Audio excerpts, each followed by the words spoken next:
O que me parece mais evidente, Diego, é que cada vez mais a gente está observando que existe, sim, um escândalo, né? Não, a gente ainda não pode dizer que houve corrupção, mas que há um espaço para haver corrupção.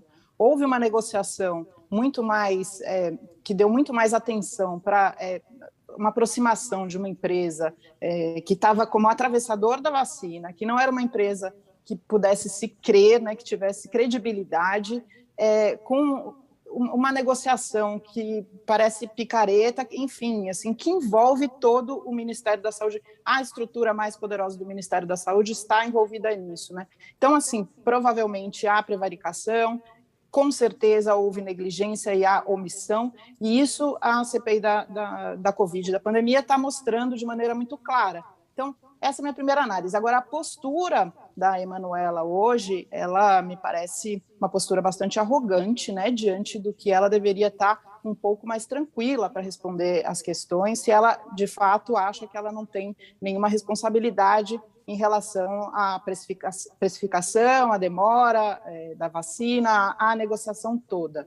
E aí eu queria aproveitar que o professor Wallace está aqui e fazer uma pergunta, Diego, posso? Claro, manda bala.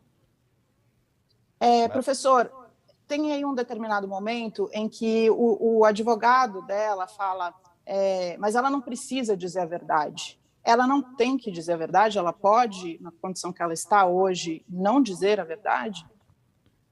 Maria Carolina, essa é a pergunta de $1 milhão mesmo. Quer dizer, a condição que ela está ali, que a Emanuela está ali, é de testemunha. E a testemunha, ela presta um juramento, né, de dizer a verdade, ela precisa dizer a verdade sob pena de um falso testemunho, que é o falso depoimento, né? Os senadores chamaram de perjúrio, não existe perjúrio no Brasil, mas existe um crime de prestar falso depoimento. Então, a princípio, a primeira resposta que eu te daria é, ela não pode mentir.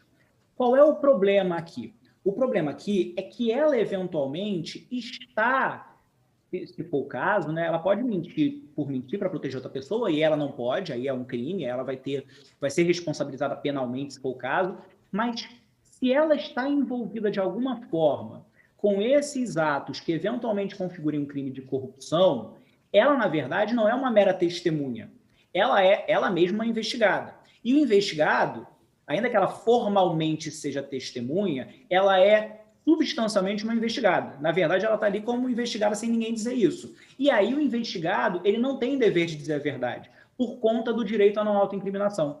Porque ele não tem...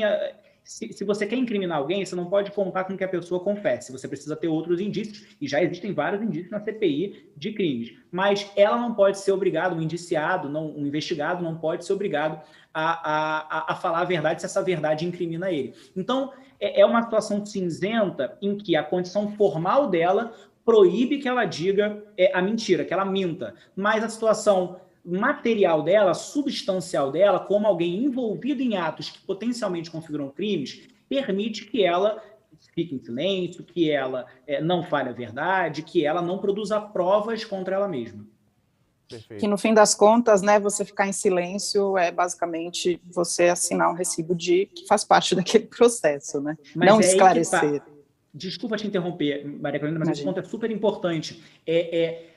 Para fins políticos e simbólicos, é claro que o silêncio dela ele é eloquente, né? Como se ela estivesse falando. É como, para quem assiste a CPI, é como se ela passasse o recibo de que fez alguma coisa efetivamente. Mas, juridicamente, o silêncio não pode valer como prova.